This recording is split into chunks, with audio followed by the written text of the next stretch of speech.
अस्सलामुअलैकुम to my YouTube family. उम्मीद है आप सब खैरियत से होंगे।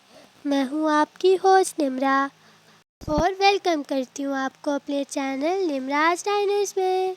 आज मैं एक और मज़ेदार सी रेसिपी के साथ आई हूं जो है सॉफ्ट एंड फ्लफी क्रोसॉन्ट्स, के बेकरी से भी बहुत ही ज़्यादा टेस्टी हैं और खाने में भी बहुत ही ज़्यादा लाजवाब।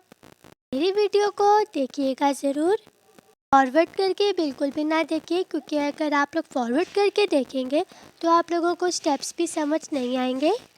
ये क्रोसॉन्ट्स हम आपको विदाउट ओवन बना कर दिखाएंगे। बहुत ही ज़्यादा फास्ट, डिलीशियस और यम्मी रेसिपी है। तो चलिए अब हम बनाना शुरू करते हैं अपनी आज की रेसिपी। तो इस रेसिपी को बनाने के लिए सबसे पहले मैंने ले लिया है बाउल। इसमें हम ऐड कर लेते हैं मिल्क। मैं इसमें ऐड कर रही हूँ 100 ml। मिल्क ऐड करने के बाद अब हम इसमें ऐड कर लेते हैं 1 एग। और 1 एग ऐड करने के बाद अब हम इसमें ऐड कर लेते हैं 1 टेबलस्पून शुगर। और शुगर ऐड करने के बाद अब हम अपने एग को अच्छे से बीट कर लेते हैं मिल्क के साथ। आजकल तो वैसे भी बच्चों के समर वेकेशंस चल रहे हैं, तो अगर आप ये अपने घर पे क्रोसॉन्ट्स बनाएंगे तो बच्चे भी बहुत ज़्यादा शौक से खाएंगे। तो अब एग अच्छे से हमने अपने मिल्क के साथ बीट कर लिया है। तो अब हम इसमें ऐड कर लेते हैं ईस्ट। ये मैं इसमें ऐड कर रही हूँ 1 टेबलस्पून। ईस्ट ऐड करने के बाद अब हम इसे अच्छे से मिक्स कर लेते हैं। ये जो ईस्ट है ये आपको किसी भी स्टोर से इजली मिल जाएगी। अब हम ईस्ट को अपने मिल्क और एग के साथ बहुत अच्छे से मिक्स कर लेते हैं। अब हम इसमें ऐड कर लेते हैं मैदा। ये मैं इसमें ऐड कर रही हूँ 2 कप्स। पहले मैंने 1 कप मैदा ले लिया है। साथ हम इसको स्ट्रेनर की मदद से स्ट्रेन करके ऐड करते जाएंगे और इसके बाद हम इसे अच्छे से मिक्स कर लेंगे। बहुत ही ज़्यादा इजी और क्विक सी रेसिपी है। अब मैंने इसमें 1 कप मैदा ऐड कर लिया है। तो अब हम इसमें 2 कप मैदा ऐड कर लेते हैं। और अब 2 कप्स मैदा ऐड करने के बाद अब हम इसे अच्छे से मिक्स कर लेंगे और फिर इसके बाद हम इसको राइस होने के लिए रख लेंगे। गर्मियों में वैसे भी ये राइस 1 आवर में कंप्लीट हो जाएगा और ये बहुत अच्छे से राइस होगा। लेकिन सर्दियों में ये होता है कि हमारी जो डो है वो 1 to 2 आवर में अच्छे से राइस होती है। अब अच्छे से अपने मैदा मिक्स कर लिया है मिल्क और एग के साथ। तो अब हम इसको हाथों की मदद से अच्छे से मिक्स कर लेते हैं। तो अब अच्छे से मिक्स करने के बाद अब हम अपनी डो को काउंटर टॉप पे रख लेंगे और इसे अच्छे से हम मिक्स कर लेंगे। पहले अच्छे से हम इसे स्प्रेड करेंगे और इसमें अपना एक स्पेशल इंग्रेडिएंट ऐड कर लेते हैं। और ये जो स्पेशल इंग्रेडिएंट है ये है बटर। ये मैं इसमें ऐड कर रही हूँ 1.5 चम्मच। ये बटर हमने होममेड बनाया है। अगर आप इसकी रेसिपी भी मेरे चैनल पर जाकर देखना चाहते हैं तो देख लें, ताकि आप लोग भी मज़ेदार से इसी तरह ही क्रोसॉन्ट्स बना सकें। तो अब हम इसे अच्छे से मिक्स कर लेते हैं और अब अपनी डो को अच्छे से गूंथ लेंगे और हाथों की मदद से अच्छे से हम इसको काउंटर टॉप पर रखकर मसल लेंगे बिल्कुल इसी तरह। और ये जो प्रोसेस है ये हम करेंगे 4 to 5 मिनट्स तक, ताकि अच्छे से हमारी डो भी नीट हो जाए और सेट भी हो जाए। बहुत ही ज़्यादा फास्ट और क्विक सी आज की हमारी रेसिपी है। तो मेरी रेसिपी को एंड तक ज़रूर देखिएगा, ताकि आप लोगों से एक पार्ट भी मिस ना हो और आप लोग भी इसलिए से अपने घर पर बना लें। अब 4 to 5 मिनट्स कंप्लीट हो चुके हैं। हमने इसको बहुत अच्छे से मसल लिया है काउंटर टॉप पर रखकर और ये बहुत अच्छे से नीट हो चुकी है। तो अब हम इसका एक पेड़ा बनाकर इसे सेट कर लेंगे। और अब आप देख सकते हैं कि अब हमने इसे कितने अच्छे से सेट कर लिया है और ये जो हमारी डो है ये कितनी ज़्यादा स्मूथ गूंदी गई है। आप जितने अच्छे से इसको गूंदेंगे उतने ही सॉफ्ट और हमारे यम्मी से ये क्रोसॉन्ट्स रेडी होंगे।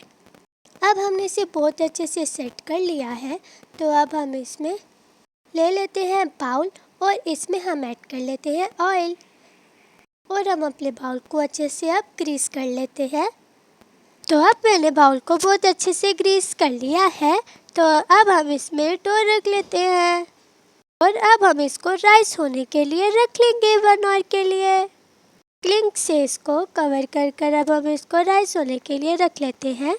तो अब 1 आवर कंप्लीट हो चुका है और हमारी डो भी कितने अच्छे से राइस हो चुकी है। क्लिंग हम इसका रिमूव कर लेते हैं और जो इसमें एयर है वो हम निकाल लेंगे। तो अब हम राइस किए हुए अपने डो में से एयर निकाल लेते हैं अच्छे से।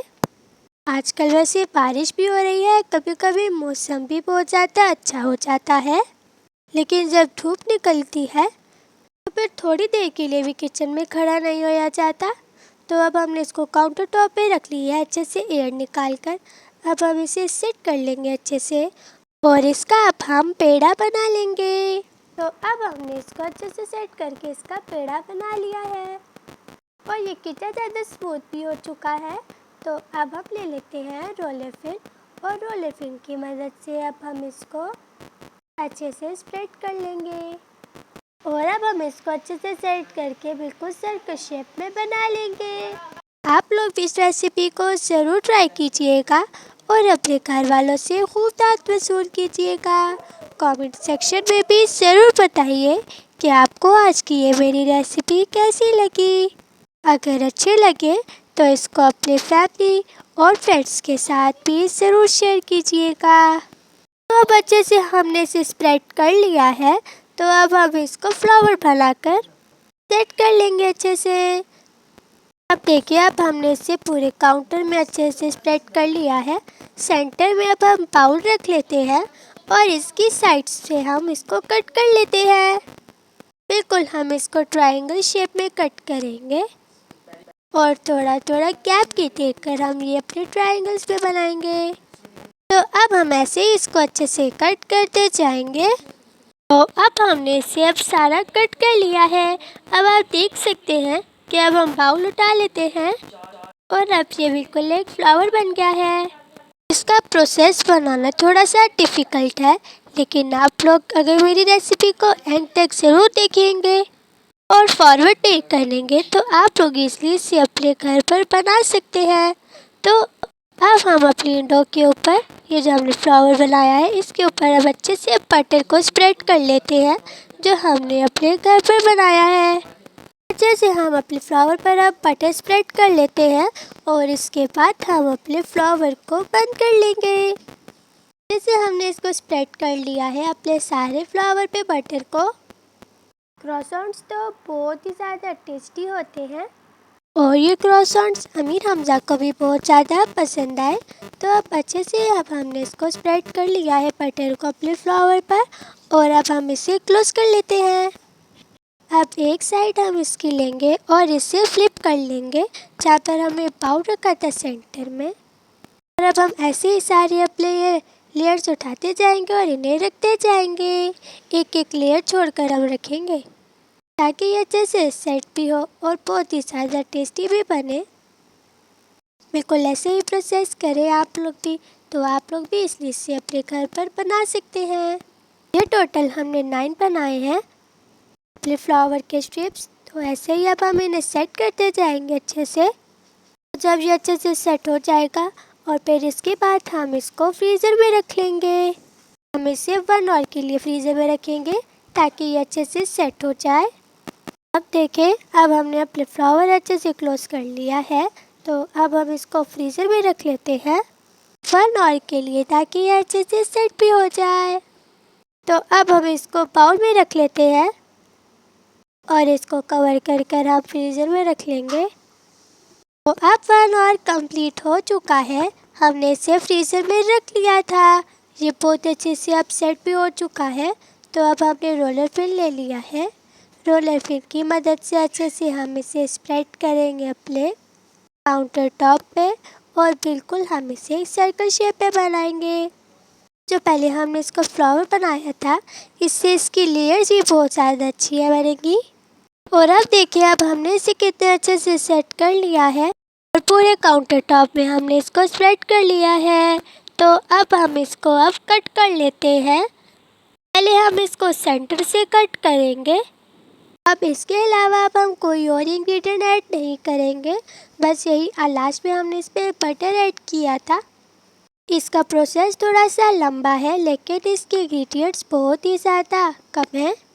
ताकि ईज़िली आप लोग भी इसे अपने घर पर बना लें। अब आपके घर गेस्ट आए तो आप इनको टी टाइम पे उनको सर्व कर सकते हैं। तो अब देखिए, अब हम इसे ट्रायंगल शेप में कट कर लेते हैं ताकि हम मिनी क्रॉसॉन्ट्स की शेप दे सकें। तो अब देखिए, अब हमने इसे कट कर लिया है अपने सारे क्रॉसॉन्ट्स के डो को। तो अब हम इन्हें शेप दे देते हैं। एक साइड एक जो ट्रायंगल है, हम इसे अच्छे से रोल कर लेंगे और बिल्कुल यही हमारे क्रॉसॉन्ट्स की शेप बन जाएगी। और अब आप इसकी लेयरिंग चेक कर सकते हैं कि ये कितने ज़्यादा टेस्टी लग रहे हैं। तो जब आप लोग एक खाएंगे तो आप लोगों का दिल करेगा कि बार बार खाएं कि ये इतने ज़्यादा टेस्टी ये क्रॉसॉन्ट्स हैं। अब हम ऐसे ही अपने सारे क्रॉसॉन्ट्स बनाते जाएंगे, इन्हें रोल करते जाएंगे और बिल्कुल ये शेप बनती जाएगी। अब आप लोगों ने भी देख लिया है कि इसका थोड़ा सा प्रोसेस लंबा है, लेकिन बनाना इसको बहुत ही ज़्यादा आसान है। तो अब हमने अपना सेकंड क्रॉसॉन्ट्स की शेप ही बना ली है। तो अब यहाँ पर मैंने ले ली है ट्रे जिसमें हम इन्हें बेक करेंगे। इसको मैंने ऑयल से अच्छे से ग्रीस कर लिया है। साथ मैंने ले लिया है बाउल और इसमें एग यॉक ऐड कर ली है। और अब हम ब्रश की मदद से अपने क्रॉसॉन्ट्स के ऊपर एग वॉश कर लेते हैं। एग यॉक से ये होगा कि ये बहुत ही ज़्यादा क्रिस्पी बनेंगे ऊपर से और अंदर से बहुत ही ज़्यादा सॉफ्ट। अब ऐसे ही हम अपने सारे क्रॉसॉन्ट्स में एग वॉश करते जाएंगे और फिर इसके बाद हम इन्हें बेक होने के लिए रख लेंगे। मैंने पैन भी प्री हीट होने के लिए रख लिया है 15 मिनट्स तक। तो अब आप देख सकते हैं कि अब हम अपने क्रॉसॉन्ट्स में एग यॉक अच्छे से लगा लिया है। तो अब हम इन्हें बेक कर लेंगे 40 to 45 मिनट्स के लिए। तो अब 40 to 45 मिनट्स कंप्लीट हो चुके हैं और अब हमारे क्रॉसॉन्ट्स का कलर चेक कर सकते हैं कि कितने अच्छे से बेक हुए हैं। ऊपर से इनका कलर और नीचे से कितने ज़्यादा ब्राउन और क्रिस्पी लग रहे हैं ये हमारे क्रॉसॉन्ट्स। अब हम आपको तोड़ के दिखाते हैं कि अंदर से कितने ज़्यादा सॉफ्ट है। और अब आप इसकी सॉफ्टनेस चेक करें और इसकी लेयर्स भी कि ये कितने ज़्यादा टेस्टी बने हैं। तो लीजिए, मज़ेदार सी आज की ये हमारी रेसिपी अब तैयार है और अब आप भी जल्दी से ट्राई करें और रिव्यू दें। अगर आपको आज की ये मेरी रेसिपी पसंद आई है तो मेरे चैनल को लाइक, शेयर, सब्सक्राइब और कमेंट कर मेरी हौसला अफजाई करें। अल्लाह हाफिज़।